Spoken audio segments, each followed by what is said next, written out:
Credit Northern Illinois, Thomas Hammock, his team. They came in here, played their tails off, like we expected. Talked to our team that this would be a four-quarter game. It'd be a tough, hard-fought game, and really proud of our guys the way they fought. We faced adversity for the first time as a team together, and I like the way we responded. We're 2-0. It's something that we don't take for granted around here. Some of the positives, I liked our defense. I think it's the fewest amount of points that they've given up in 2 games since, I think, like 2001 when I was here before. Daniel Wingate continues to lead us on the defensive side of the ball, showing tremendous leadership over there. And then offensively, when we needed to make plays, we found ways to do it. But as a young team, an inexperienced team, each week I'll come in here and there'll be things we got to get cleaned up. We got the penalties cleaned up this week. Third down shows up on there, something that we've got to get fixed on both sides of the ball. But again, we'll clean up the things that we need to get cleaned up, and we'll enjoy it for the night, and we'll get ready for Towson coming in here next week at the Shell. So with that, we'll open up the questions. Mike, Malik's play this evening, especially after he lost that fumble in the red zone, to be able to come back, throw that 42-yard strike to make it a two-possession game. If you could address his play and his maturity tonight. Yeah, again, I mean, he had a tough game today. You know, we got to help him with, again, the drops showed up again like they did a week ago. And to me, as we start looking in each week, starting to plug holes and fix problems, the drops have been consistent the last 2 games. So we'll do the things we need to do here to ensure that the guys are making the plays we need to make. The run game was inconsistent. I thought it got better. If you look at the yards per carry, it improved. But the consistency of it is another thing that can help him. And those are things that we'll work on. Our third down offense, again, being in third and longs, third and mediums, we've got to be able to get things executed a little better. And just like I said, our defense played well, but the third downs not getting off the field causes them to play a few too many plays for us. And so, as with the young team, we'll continue to fix the things that show up on tape, make the corrections, and improve our teams. What's up?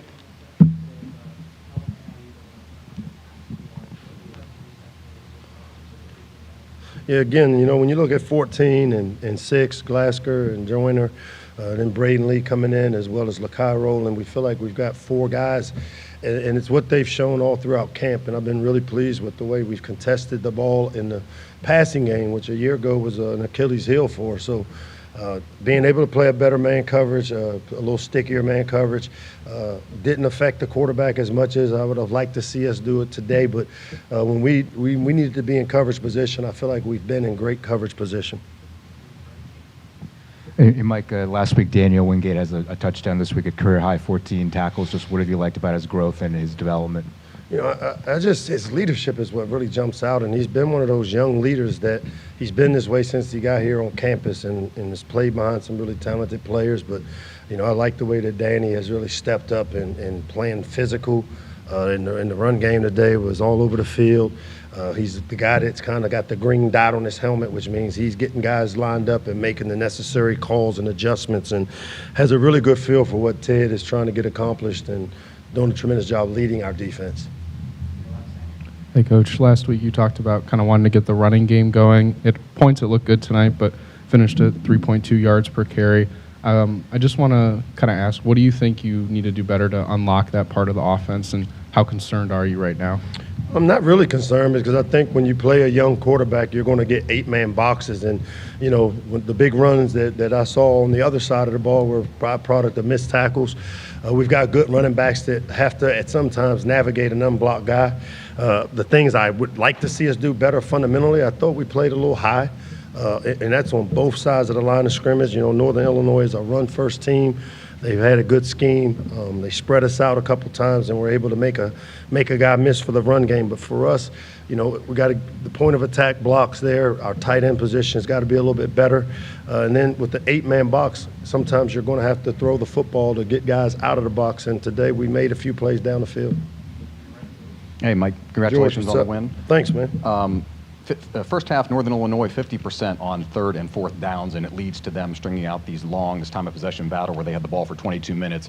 In the second half, you guys hold them to 3 of 10 on those downs, and their drives are all less than 3 minutes. How important was that in kind of, even though you guys weren't scoring, but getting the ball back to have more opportunities to put points on the board? Yeah, I think we had 19 plays on offense in the first half, and it's a byproduct of, again, not getting off the field on those third downs that we – a 3rd and 16 where they pop a run in there and get a first down. Those are the type of plays we've got to kind of get corrected here sooner rather than later. Much like last week where we improved as the game went along, I thought we improved on third down in the second half. We focused on the run game, which allowed us to use a little clock and help take the defense off the field. And, that was intentional on our part because I wanted to get the run game going. I thought we were able to run the ball okay, but we still got to be better, and I expect us to get better. In the middle, second row. Coach, you had DeQuell Jackson and E.J. Henderson in the house. Did they talk to the team beforehand, give them a little more, like a little hype them up a little bit for this game? No, those guys got down here, I guess, just in time for game. But E.J., DeQuell, 2 guys I know very well, played a part in recruiting them both here. Both had great careers here at Maryland. E.J. leaves here as probably the most decorated player in the history of Maryland. So to have E.J. back, it's great to see these guys starting to come back and support the program. And EJ's been one of those guys. We were out there a couple of years ago for his College Football Hall of Fame induction, and really great to see these guys come back, including DeQuell. Coach, you mentioned overcoming adversity in your opening comments. Is there anything in particular that you saw today, especially from your younger guys, that you're like, hey, this is going to be really important as we get into the conference schedule and later on in the season? Yeah, it was a close, hard-fought game in the first half. They made a few plays, and the thing that happened is I like the way we responded. They got the ball down in the red area a couple of times on defense. We held them down inside the red zone. Those type of plays are the ones that will come back and benefit us later in the year, because it's not going to always be pretty. And again, we don't get style points for how we win. The goal is to find a way to score one more point than our opponent. I thought we needed a game like this where we were going to be tested and play for 4 quarters. I never felt at any point that our team panicked throughout this with the ball being on the ground. I saw Malik, when the ball goes on the ground, the defense coming over saying, hey, we got you. And they stood up for us tall. And so those are the types of things you want to see. Maybe the stat sheet doesn't show, but I thought there was a lot of growth, and this team is growing right before our eyes. Coach, what were your thoughts on the efforts of Caleb Webb on that fake punt and more generally your special teams today? Yeah, again, so, big play, but the play that was made by Messiah Delhomme as well. With the fake, he's responsible for setting the edge to the defense to where the ball does cut back. So the freshman on the side did a great job of forcing it, and Caleb got off the block. We were in a safe look to where we expected in that part of the field that could happen. Caleb made a great play, a play we needed to make, and on special teams it was good to see. All in all, I thought we kicked the ball off a little bit better today, which was huge for us. The drive starts were a little better and more advantageous for us. The 2 penalties are the things that jumped out to me. We had 3 total, and 2 of them were on special teams. So, again, we'll take a peek and get those things fixed. But big play by Caleb Webb, big play by Messiah Delhomme there on that pivotal time to get a stop on that 4th down with the fake punt. Hi, Coach. Dee here. Congratulations again on the win. Thanks, Dee. I wanted to talk about Cam Rice a little bit, as well as the 4th down pass to Dorian at the end. But Cam Rice, just him being a vet and, what he's bringing to that defense. Yeah, Cam is the energy on that side of the ball for us. He's one of those guys that plays with a motor. Really liked the way he played inside. Was created some pushback, and when the team was running the ball and we knew that they were going to come in and check our oil in the run game, I liked the way Cam was able to be physical at the line of scrimmage. A couple times we had some guys out of their gaps, and those are the things that will get fixed on tape. And that 4th down. Yeah, the 4th down pass. Is that just something that you guys want to just put out there, get some reps in a situation like that? We got to run our offense. Malik missed a lot of time for us during training camp. And so every rep that he takes is important, and those are valuable reps that down the line will benefit us when we have to find ways to score. That was a play there where Dorian intercepted a ball that was not intended for him. He should have been on the front pylon. Ock was running the back pylon, and Dorian drifted. And so we'll get those things fixed. Dorian's been making some plays for us, but this is where the attention to detail of spacing on that part of the field, we got to have a little bit better. Hey, Coach, congratulations on the win tonight, Friday Night Lights. Man. Everybody's congratulations. Thank you. Appreciate y'all.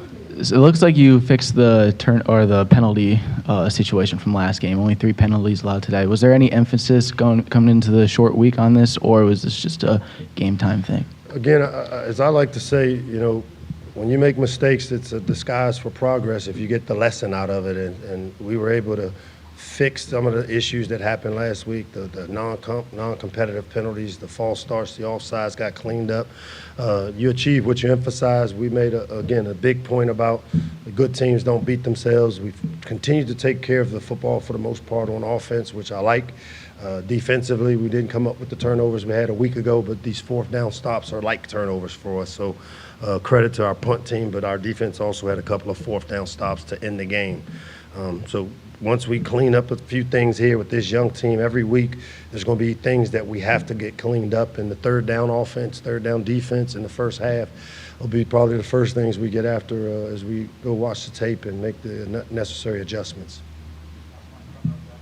Hey, Coach, can you talk about Dorian Fleming's performance and how he was able to build off his last week? Yeah, as I said earlier, Dorian is a guy we brought in here to do what we saw him do today. If you were to watch his tape a year ago at Georgia State, an all-conference player, he enters the portal. We have a need for that position. Dorian continues to make the plays for us. The thing that always has jumped up about his game was his yards after catch, and his ability to extend plays. And, he made some big plays early in the game to set up some scores for us. Was able to get, I think, another touchdown today. So I think he's playing at a high level in the passing game. Still some work to do in the run game. Thanks, guys.